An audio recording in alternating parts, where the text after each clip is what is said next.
ಲೋಕಸಭೆ ಚುನಾವಣೆ ಹಿನ್ನೆಲೆಯಲ್ಲಿ HDK full active. Hassan ticket ಗೊಂದಲದ ಮಧ್ಯೆ ಟೆಂಪಲ್ ರನ್ ಎಚ್ಡಿಕೆಯಿಂದ. ಟೆಂಪಲ್ ರನ್ ಮೂಲಕ ಚುನಾವಣೆಗೆ ಎಚ್ಡಿಕೆ ರಣತಂತ್ರ ರೂಪಿಸಿದ್ದಾರೆ. ಅಚ್ಚರಿ ಮೂಡಿಸಿದೆ ಕುಮಾರಸ್ವಾಮಿ ಹಾಸನ ಜಿಲ್ಲಾ ಪ್ರವಾಸ. ಟೆಂಪಲ್ ರನ್ ಮೂಲಕ ಚುನಾವಣೆಗೆ ಎಚ್ಡಿಕೆ ರಣತಂತ್ರ. ತವರು ಕ್ಷೇತ್ರದಲ್ಲಿ ಮತ್ತೆ ಗೆಲುವಿಗೆ Kumaraswamy big plan. Hassan ticket ಬಿಟ್ಟು ಕೊಡೋದಕ್ಕೆ ಒಂದು ಕಡೆ ಪ್ರೀತಂ ಗೌಡ ವಿರೋಧ ವ್ಯಕ್ತಪಡಿಸ್ತಾ ಇದ್ದಾರೆ. ಹಾಸನದಲ್ಲಿ ಅಭ್ಯರ್ಥಿ ಬದಲಾಗಲೇಬೇಕು ಅಂತ ಬಿಜೆಪಿ ಪಟ್ಟು ಹಿಡಿದಿದೆ. ಇತ್ತ ಹಾಸನದಿಂದಲೇ ಸ್ಪರ್ಧೆಗೆ ಕುಮಾರಸ್ವಾಮಿ ಒತ್ತಡ ಹೆಚ್ಚಾಗ್ತಾ ಇದ್ದು, ಹೀಗಾಗಿ ಖುದ್ದು ಚುನಾವಣಾ ಅಖಾಡಕ್ಕೆ ಎಚ್ಡಿಕೆನೇ ಇಳಿತಾ ಇದ್ದಾರೆ. ಒಂದೇ ದಿನ 4 ದೇಗುಲಗಳಿಗೆ ಎಚ್ಡಿ ಕುಮಾರಸ್ವಾಮಿ ಇವತ್ತು ಭೇಟಿ ಕೊಡ್ತಾ ಇದ್ದಾರೆ. ಮಾರನಾಯಕನಹಳ್ಳಿಯ ವೀರಾಂಜನೇಯ ಪುನರ್ ಪ್ರತಿಷ್ಠಾಪನೆ ಕಾರ್ಯಕ್ರಮದಲ್ಲಿ ಮಾಜಿ ಸಿಎಂ ಎಚ್ಡಿಕೆ ಭಾಗಿಯಾಗ್ತಾರೆ.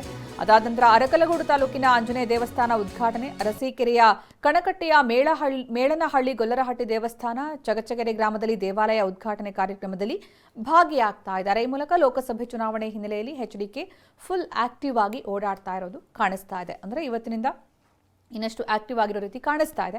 ಯಾಕಂದರೆ ಇಲ್ಲಿ ಹಾಸನ ಟಿಕೆಟ್ ವಿಚಾರವಾಗಿ ಗೊಂದಲದ ವಿಚಾರವಾಗಿ ಪ್ರೀತಂ ಗೌಡ ಒಂದು ಕಡೆ ಅಭ್ಯರ್ಥಿ ಬದಲಾಗಲೇಬೇಕು ಅನ್ನುವಂತಹ ಹಠವನ್ನು ಹಿಡಿದಿರುವ ಹಿನ್ನೆಲೆಯಲ್ಲಿ ಹಾಸನ ಟಿಕೆಟ್ ಬಿಟ್ಟುಕೊಡೋದಕ್ಕೆ ಪ್ರೀತಂ ಗೌಡ ವಿರೋಧ ವ್ಯಕ್ತಪಡಿಸ್ತಾ ಇದ್ದಾರೆ. ಹಾಸನದಲ್ಲಿ ಅಭ್ಯರ್ಥಿ ಬದಲಾಗಬೇಕು ಅಂತ ಬಿಜೆಪಿ ಪಟ್ಟು ಹಿಡಿತಾ ಇದೆ. ಹೀಗಾಗಿ ಹಾಸನದಿಂದಲೇ ಸ್ಪರ್ಧೆ ಮಾಡೋದಕ್ಕೆ ಕುಮಾರಸ್ವಾಮಿ ಪ್ಲಾನ್ ಮಾಡಿಕೊಂಡಿರುವ ರೀತಿ ಕಾಣಿಸ್ತಾ ಇದೆ.